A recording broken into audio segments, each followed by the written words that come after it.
हमारा त्रिभुज चल रहा था, तो उसकी दूसरी कड़ी है ये इस वीडियो की। अब हम इसमें समरूपता बताता हूँ।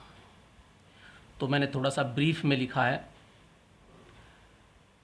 लेकिन इसे अच्छी तरह समझ लें और इसका अध्ययन करें। तो समरूप का मतलब जिनके रूप एक समान हो। जैसे हम फोटोकॉपी कराते हैं, अगर हम कहते हैं भाई फोटोकॉपी कराओ, तो देखो वो उसके समरूप होती है और समान भी हो सकती है। और उससे अगर हम कहें छोटी कर दें उससे, यानी बिल्कुल हो तो ऐसी, देखने में तो ऐसी लगे ना, उसके आकार में छोटी हो जाए, तो वो उसके समरूप कहलाती है। यानी रूप में समान है लेकिन वो सर्वांग सम नहीं है, यानी उसके बराबर नहीं है। तो ऐसी दो आकृतियाँ जिनके रूप समान हो लेकिन आकार में बड़ी छोटी हो, यानी आकार में बड़ी छोटी हो लेकिन वे देखने में एक सी लगें, तो समरूप आकृतियाँ कहलाती हैं। अगर हम दो वृत्त खींच दें, एक 5 सेंटीमीटर त्रिज्या का, एक 10 सेंटीमीटर, देखो देखने में तो दोनों वृत्त हैं, समरूप हैं, लेकिन त्रिज्याएं अलग अलग हैं। तो इसलिए ये इक्वल नहीं है, तो सर्वांग सम नहीं है। तो हमने यहाँ लिखा है दो सर्वांग सम आकृतियाँ समरूप होती हैं। देखो यदि कोई दो सर्वांग सम आकृति है तो बिल्कुल समरूप होंगी, जबकि दो समरूप आकृतियाँ सर्वांग सम नहीं होती। अगर हमारे पास, मैंने कहा, एक 5 सेंटीमीटर त्रिज्या का वृत्त है, एक 10 सेंटीमीटर त्रिज्या का, वे समरूप तो हैं देखने, लेकिन वे सर्वांग सम नहीं। अगर एक दूसरे को ऊपर रखें तो वे अलग अलग हमें दिखाई देंगे। अगर छोटे वाला वृत्त मैंने बड़े वाले के ऊपर रख दिया तो तुम्हारे पास नीचे बड़ा वाला हमें दिखाई देगा। तो ये हुई हमारे पास समरूपता। तो समरूपता क्या मतलब? ऐसी दो आकृतियां जिनके रूप समान हों लेकिन आकार में बड़ी छोटी हों, समरूप आकृतियां कहलाती हैं। अब हम पढ़ते हैं त्रिभुजों में समरूपता। अब हमें दो त्रिभुज समरूप बताने हैं। अब हमारे पास दो त्रिभुज अगर समरूप हैं तो हम कितने तरीके से समरूप त्रिभुज दिखा सकते हैं? देखो, समरूप दिखाने के जो तरीके हैं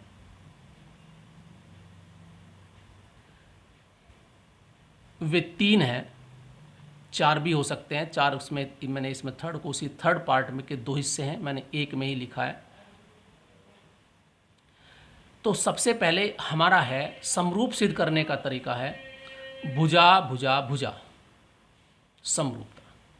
अर्थात देखो, अगर किसी त्रिभुज की भुजाएं समानुपाती हैं, संगत भुजाएं समानुपाती हैं, तो कोई वर्ड समझ लें, ये नोटेशन है समरूप त्रिभुज का। त्रिभुज ABC समरूप है त्रिभुज PQR के। कहीं ये लिखा है कि ये त्रिभुज इस त्रिभुज के समरूप है, तो तुम इससे ही सब कुछ लिख सकते हो। इसमें AB PQ के समानुपाती होगी, यानी AB/PQ। अब चाहे AB लिख लो, BA लिख लो, इससे अंतर नहीं होता, ध्यान रहे। AB BA या PQ QP से कोई फर्क नहीं पड़ने का। लेकिन ये जो दोनों हैं, जिसका प्रथम सिरा और अंतिम सिरा, यानी AB एक रेखा हुई, रेखाखंड, और PQ AB/PQ। ऐसी BC, ये लें दोनों वाले पार्ट, यानी बीच वाला और लास्ट वाला, BC और QR/QR। अब तीसरा क्या बचा? A और C ले लें बिंदु, A और C PR। अगर इस प्रकार भुजाएं समानुपाती हैं तो वे त्रिभुज समरूप हैं, यानी इसका इसका अनुपात, इसका इसका अनुपात मैंने दिया है BA, तो वे हमारे पास समरूप त्रिभुज होंगे। अगर तुम इसे कहा जाए, अगर तुमने ये सिद्ध कर दिया कि किसी अनुपात समान है तो त्रिभुज समरूप होंगे, तो ध्यान दें लिखने का जो तरीका है समरूप का, वो बिल्कुल सही लिखा जाए, जिससे कि वापस वो चीज़ लिखी जा सकती है। यानी अगर मैं कोणों की बात करूं तो ABC, तो ABC हो ये वाला कोण B, तो इसका कौन सा हुआ? PQR, तो ये वाला कोण। उसी हिसाब से लिखने। अब है दूसरा भुजा कोण भुजा। तो हमारे पास ये सेकंड है SAS, भुजा कोण भुजा। तो वही किसी त्रिभुज की दो भुजाएं के संगत अनुपात और उन भुजाओं के बीच का कोण यदि बराबर है। देखो, ये भुजा और ये भुजा के ये वाला कोण और ये वाला कोण इन भुजाओं के बीच है। अब मुझे कहा गया कि त्रिभुज ABC त्रिभुज PQR है, तो मैं लिख सकता हूं इसका अनुपात लिख लो कोई भी, जैसे भी ए बी बटे बी सी, ए बी बटे बी सी नहीं, ये पी क्यों आएगा,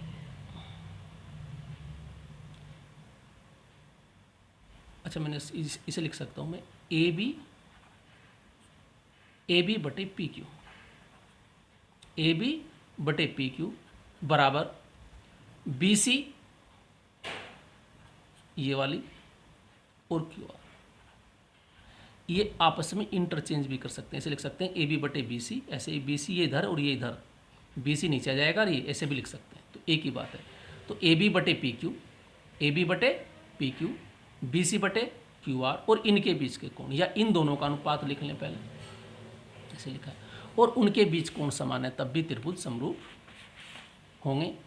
अब है एक इंपॉर्टेंट और, अगर किसी त्रिभुज के तीनों कोण बराबर हैं, अगर मैं ये दिखा दूं किसी त्रिभुज के तीनों कोण बराबर हैं तो वे त्रिभुज समरूप होंगे।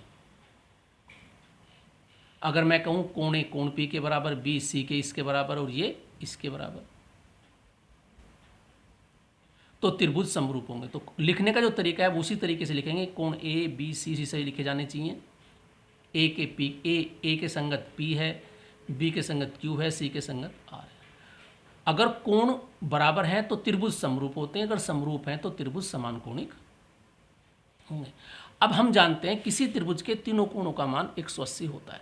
अगर किसी त्रिभुज के तुमने दो कोण बराबर दिखा दिए, केवल दो कोण, तो तीसरा कोण तो बराबर होगा ही होगा। तो इसे हम इतना भी लिख सकते हैं कोण कोण बस केवल, अगर मैं दो कोण बराबर दिखा दूं केवल, यदि मैं किसी त्रिभुज के दो कोण बराबर दिखा दूं तो भी त्रिभुज समरूप होंगे। तो इसे ए बी बोलते हैं। तो इसमें दो हुई, ट्रिपल ए दिखा दें और तीसरा कोण लिख दें शेष कोण, उसमें तर्क देने की कोई आवश्यकता नहीं है। तो अगर तीनों कोण पता है तो बहुत अच्छी बात है, अगर केवल दो कोण पता है तब भी त्रिभुज समरूप होंगे। तो सभी कंडीशन अच्छी तरह याद कर लें। समरूप है तो ये कंडीशन, अगर ये चीज़ है तो ये उल्टा, तो ये व्युत्क्रम इन अच्छी तरह इसको आराम से पढ़ें। और एक बीपीटी थ्योरम है, बेसिक थ्योरम है, उसे भी अच्छी तरह याद कर लें। ये भी पहली एक्सरसाइज का है, इसका प्रूफ नेक्स्ट वीडियो में मिलेगा तुम्हें। तो प्रमेय है, किसी त्रिभुज में एक भुजा के समांतर ये एक त्रिभुज है ABC, इसमें एक भुजा चुन लो कोई भी, मानो BC है, BC के समांतर हमने PQ खींच दी, तो ये AB दो भुजा हुई, ये जो समांतर रेखा से P पे काटती है, इसे Q पे काटती है। तो इस भुजा के समांतर एक रेखा खींची गई जो भुजा AB और AC को P और Q पर मिलती है। जब ये रेखा इसके समांतर है तो प्रमेय ये कहती है बराबर अनुपात में बांटती है, अर्थात ये अनुपात बटे ये अनुपात बटे ये, ऐसे लिख लें। यानी AP बटे PB, AQ बटे QC लिख सकते हो, उल्टा लिख सकते हो BP बटे AP, CQ बटे AQ भी लिख सकते हो, या ऐसे भी लिख सकते हो AP ये लें, AB बहुत इंपॉर्टेंट चीज़ ध्यान सुने, AB इस त्रिभुज को बात करें और इस बड़े त्रिभुज की सोच लें, इसकी भुजा तो AP हुई छोटे की, बड़े की AB बटे AP बटे AB, ऐसी AQ बटे AC समान होंगे। अर्थात अनुपात हमें लिखना है, अगर अनुपात समान है तो ये इसके समांतर होगी, व्युत्क्रम भी लिख सकते हैं, इसका विलोम जिसे बोलते हैं प्रमेय का विलोम। अगर अनुपात समान है तो ये इसके समांतर होगी। तो ये हमारी प्रमेय हुई, इसको भी बिल्कुल अच्छी तरह कंठस्थ कर लें और मैं इसकी फ़ोटो भेज दूंगा, उसे आप देख लें।